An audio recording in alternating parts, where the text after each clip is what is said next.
Bonjour à tous, salut Alizé. Salut Florence, Merci d'être avec nous aujourd'hui. Allez, hop, hop, hop, sans plus tarder, on te met sur le grill. c'est parti. Allez, l'aventure Jeddah, comment est-ce qu'elle a commencé? Raconte-nous tout. Ouais, donc l'aventure Jeddah, elle a commencé, c'était fin 2017, quand Antoine est en fait revenu de San Francisco où il bossait déjà donc dans un organisme de formation, déjà dans la tech et donc il a décidé de revenir en France, monter Jeddah et donc il a commencé, c'était fin 2017 avec les premières formations en fait qui ont vu le jour en avril 2018.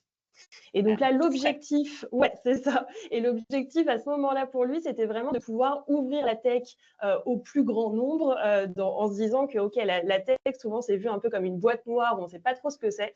Et lui, il avait envie un peu de se dire, OK, on va arrêter de montrer ça et on va faire en sorte que tout le monde puisse mettre les mains dedans et se former à la tech. Démocratisons la donnée. Exactement. Et aujourd'hui, c'est quoi le pourcentage de vos apprenants justement qui sont dans cette démarche? Alors aujourd'hui, on a près de 75% de nos apprenants qui sont dans une démarche vraiment de reconversion professionnelle. Et je dirais que pour le reste, on est plutôt sur de la montée en compétences où ils ont déjà un bon background et l'idée, c'est pour eux voilà, d'acquérir une compétence supplémentaire.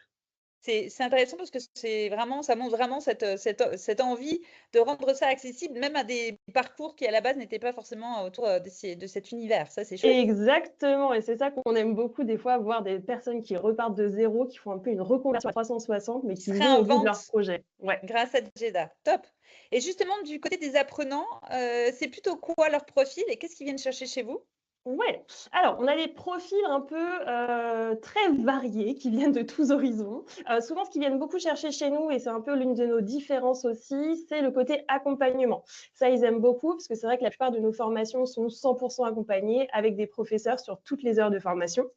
Et ce qu'ils viennent aussi chercher beaucoup, c'est la partie certification. C'est vrai qu'aujourd'hui, on est détenteur de 2 certificats RNCP en data, donc un niveau 6 et un niveau 7. Ça, Et c'est c'est ça classe. aussi, voilà, des fois qu'ils viennent chercher le côté certification, parce que ça a quand même du poids sur le marché. Clair. Et aujourd'hui, vous avez des parcours de formation sur quel type de métier? Ouais, donc parcours de formation, on en a donc data science et engineering, donc on regroupe ensemble pour avoir un peu cette double casquette. On a le côté data analysis et le côté cybersécurité aussi. D'accord. Plutôt formation de courte, de longue durée? On a un petit peu de tout. On fait des formations très courtes. Je pense que la plus courte qu'on ait pu faire, c'est peut-être une demi-journée. Et on a des formations qui vont être très longues, plutôt sur des formats des fois un peu en alternance, qui peuvent durer jusqu'à 1 an. Très bien. Donc voilà, chacun doit théoriquement pouvoir y trouver son bonheur. C'est ça. Dis-moi, il y a beaucoup de formations qui existent déjà sur le marché. Pourquoi est-ce qu'un acteur data, un chief data officer devrait choisir votre approche à vous? Ouais. Alors notre approche, là où elle est un petit peu différente, c'est vraiment encore une fois sur ce côté très accompagné, où on a objectif de se dire: «OK, surtout si on parle de profils qui débutent dans le domaine de la data, on veut qu'ils soient super accompagnés pour pouvoir bien progresser». Et donc, on les accompagne avec une présence pédagogique très importante et aussi avec une plateforme d'apprentissage. On a développé notre propre plateforme d'apprentissage qui s'appelle Julie et ils vont avoir en fait là-dessus tout leur contenu de formation accessible à vie. Et ça, c'est super chouette parce que dans l'idée que la tech, ça bouge énormément, il y a plein de choses qui s'updatent très régulièrement, ils vont pouvoir retourner sur leur plateforme d'apprentissage, voir toutes les mises à jour et continuer du coup à s'auto-former. C'est chouette ce côté à vie là. Ouais, Ouais, on fait partie de l'aventure Jeddah à vie. c'est ça, c'est l'objectif.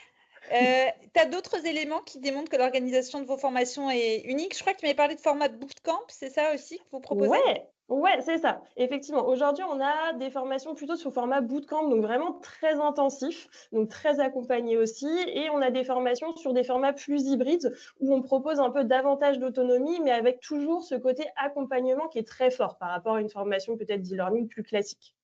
D'accord. Et c'est en présentiel ou en distanciel vos formations? Présentiel ou distanciel, on laisse le choix. Présentiel, ça peut se faire du coup sur nos campus. À Paris, on est du coup juste à côté de République, à Fille du Calvaire, donc c'est assez central, c'est assez pratique pour faire les formations. Mais après, on peut aussi se déplacer directement chez nos clients si c'est plus pratique pour eux. Très bien. Et justement, du côté de vos clients, du côté des entreprises, vous avez quel type de clients aujourd'hui? Ouais, alors aujourd'hui, on travaille plutôt quand même avec des grands groupes.